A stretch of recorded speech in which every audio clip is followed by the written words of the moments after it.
Jewish parents at a Brooklyn Heights middle school are raising concerns about alleged bias after the school's principal decided not to invite a Holocaust survivor to speak to students.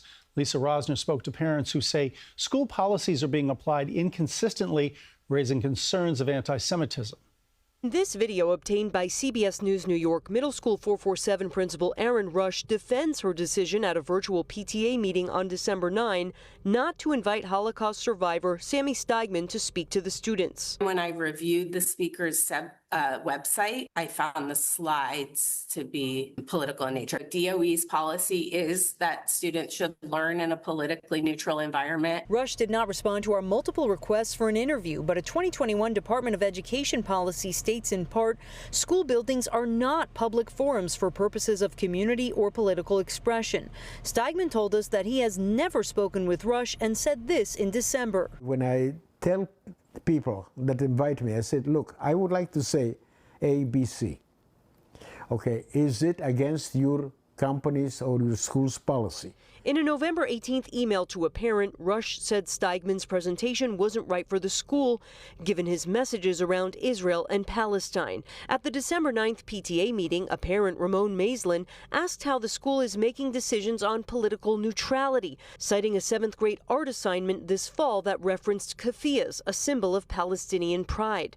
In 2024, the group New York United in Fighting Anti-Semitism asked the mayor to ban them, writing, "This symbol is prominently displayed at protests where chants, slogans, and signs openly call for the death of Israel and Jews." So why is something that is being taught as current events, which is also political, acceptable, but the story of a Holocaust survival is not acceptable because it's too political? I think that at the end of the day, most of the people that are protesting with keffiyehs aren't, hating Jews or anything like that, but certainly there is a minority of people that are actively anti-Jewish, and if you're going to teach kids, just teach them the whole breadth of what's going on. Even though only one parent went on camera for this story, we spoke with several other parents who did not want to reveal their identities for fear of retaliation. Some parents we spoke with say this is the latest in a pattern of incidents of alleged anti-Semitism.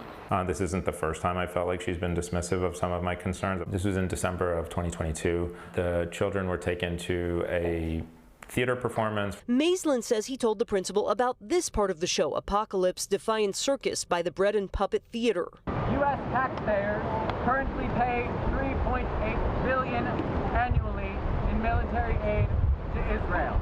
We are breaking through the dam, but we must keep pushing until Palestine is free from the river to the sea. Maislin shared Rush's email response, which read in part, "I was able to check in with several teachers who were on the trip. None of the adults I spoke to found the tone to be anti-Semitic. They didn't interpret this as criticism toward Jews or Judaism, and I didn't get the sense that the show presented Israel as a Jewish state so much as a country that is well funded by the U.S." The United Jewish Teachers Organization is now calling for the principal's removal, saying in a recent email to the district superintendent that it believes Rush is not accepting responsibility for what they call her, quote, bias against Israel. At the PTA meeting, Rush said she would arrange for students to visit museums that teach the Holocaust. In a surprising move, the Department of Education reversed Rush's decision and invited Steigman to speak at the school February 5th, which he accepted. A DOE spokesperson told CBS News New York in part, "Our top priority is ensuring their students feel safe and get the high-quality education they deserve. We are not able to comment on the outcomes of investigations of every reported incident. We have handled them and continue to handle them as they arise." I called Principal Rush's office multiple times and emailed her requesting responses to the specific concerns raised by parents and the United Jewish Teachers. I have not heard back. In Brooklyn Heights, Lisa Rozner, CBS News, New York. Steigman is speaking at the school tomorrow, and members of the City Council's bipartisan Jewish caucus will be there for the presentation.